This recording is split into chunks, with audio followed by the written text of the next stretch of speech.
Hello mga best friends, so for today's video ay pupunta nga kami ng Baguio City. So ito ang aming sinakyang bus ay mayroon po silang free snacks, isang Spanish bread at saka isang water.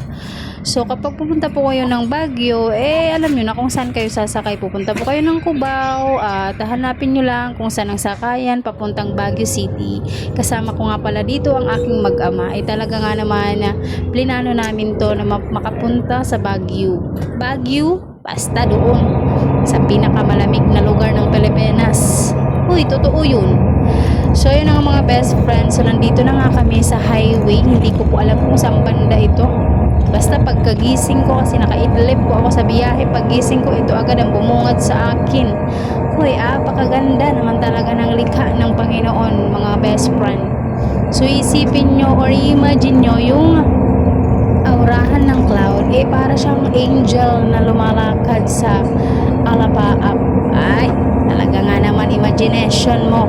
So yan lang naman mga best friend, panoorin nyo na lang ito, wala naman akong sasabihin. Ewan ko na lang ba sa inyo ba. Enjoy watching na lang mga best friend. Ay, thank you.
So yun lang for today's video mga best friend. Don't forget to like, subscribe, be safe everyone. Thank you for watching. Bye!